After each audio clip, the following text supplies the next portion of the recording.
Heroes of Brunello de Montalcino allow us to interview some great people all over the place. And Heather Gordon is with us right now. She is with the importer Dark Star Imports and you are traveling like crazy, Heather. Good to see you. Thanks for being here.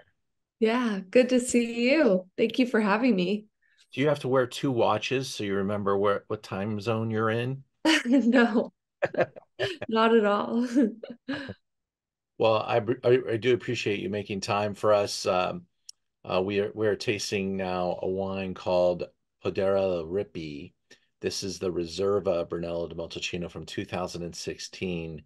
This is our only Reserva today, and it's a really special property, and I'm really excited that we get to include it in this showing. And it's a special property to me too. I really enjoyed going to this property and meeting with Sebastian and learning about the property. It's a really significant site. What can you tell us about Laripi? Yeah. So the property is so beautiful and just the whole ethos of the company. So Francesco Illy started in around 1997, wanted to produce wine. He is known for Illy coffee, or the espresso that you'll see pretty much anywhere in Italy. Um, and so he really had a desire to make wine.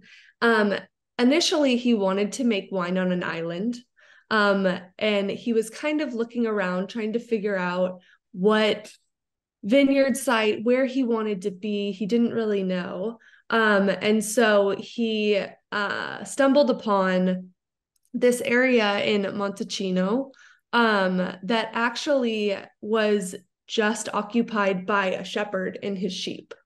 And it was unpopulated. There was nothing done to the soil. And so actually when he started, the soil was very lacking in nutrients. Um, so he in 1997 started to produce or started to plant at least and get that area started. As he was working, he learned about biodynamics, and really has an entire ethos of respecting the land that you're working with. And Mhm. now, today, fast forward, you can see by how beautiful the land is, how densely populated some of the vines are, which his bonsai vineyard is one of the most densely populated areas of land by vines in the entire world. Um, so yeah, he's the whole winery is now biodynamic, which takes a lot. You have to have a full biodiversity ecosystem that you're constantly putting your energy into. So they have bees on the property, they have animals like goats and different, livestock on the property. They have vegetation that all kind of helps create a balanced environment for the vines, and for everything else. There's olive trees on on this property as well. Um, so yeah, it's a really special place, and I think that that's their entire mindset when it comes to the wines. Sebastian is a young winemaker who has recently started, in the past couple years, has started making the wines, and he has taken a lot of time and energy, and you can kind of feel that energy in the wine. Um, so the wine that you're going to be tasting, the Brunello, um, that one was first produced in 2003. And so that's when they were fully biodynamic at that time.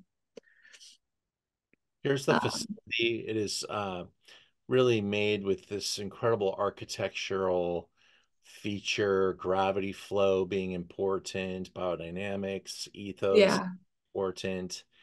And even though this is built on a fairly steep curve in a downward direction, all the tanks are leveled, and mhm. they just do some really cool stuff here. And you get this amazing, almost spiritual feeling on the property. Yeah, yeah, it's lovely. The big thing that they talk about a lot is energy. and energy flowing and having good kind of energy around the property. So you definitely see that that is the importance there. I'm just going to go Oh, back a couple, Heather, and talk.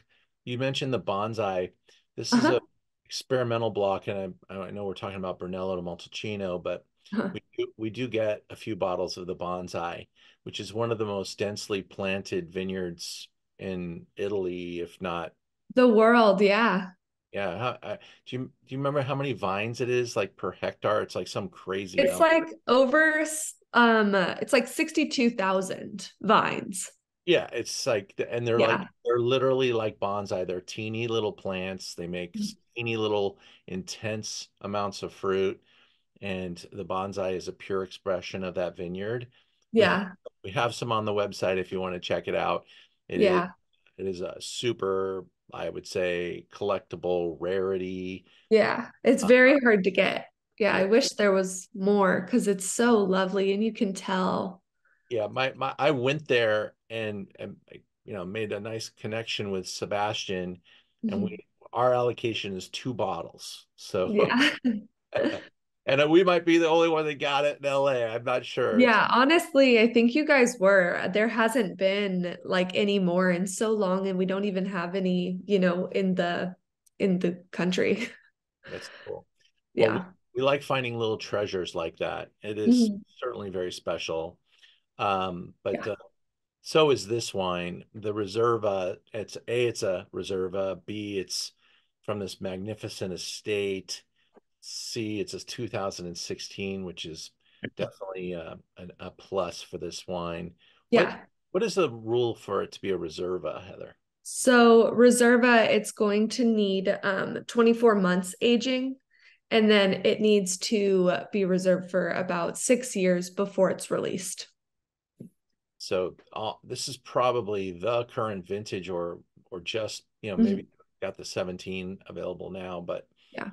we picked up this a little while back, and I was able to taste this at the winery too, and Mhm. it's a tremendous wine. And when we were pouring it into the jars, I was just thrilled because I think everyone's going to love this wine. Mhm. And you look at some of the scores that this wine gets, it's definitely a classic. Um, we're gonna learn about this wine now. Anything you want us to know about this Reserva? So this one has 24 months in oak, and then it has 18 months in cement.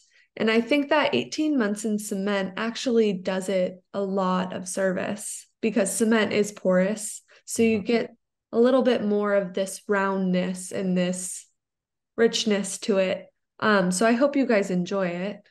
Yeah, we are definitely going to enjoy it. Excellent. Uh, Coming in about $180 for a 2016 Reserva with this type of pedigree is a is absolutely on point. These wines do tend to soar past the 200 number pretty quickly. And we're really excited to share this wine with you. I do have approximately a dozen bottles remaining going into this event. So if any of you want a special occasion opportunity here, this is a wine that will potentially live for the rest of your lives. It's got a great shelf potential. You can sneak it open now, but I think its best days are probably in around 2026 and beyond. We're going to taste it now, Heather, with our group. I want to thank you for making time to talk to us about Podere Ripi. And we encourage everybody, if you're going to go to Italy, maybe you can make it to Brunello de Montalcino. This facility is gorgeous. It has a wonderful restaurant environment, and we can set you up with an appointment. Awesome. Thank you so much. Thank you, Heather. Have a Thank great you. All righty.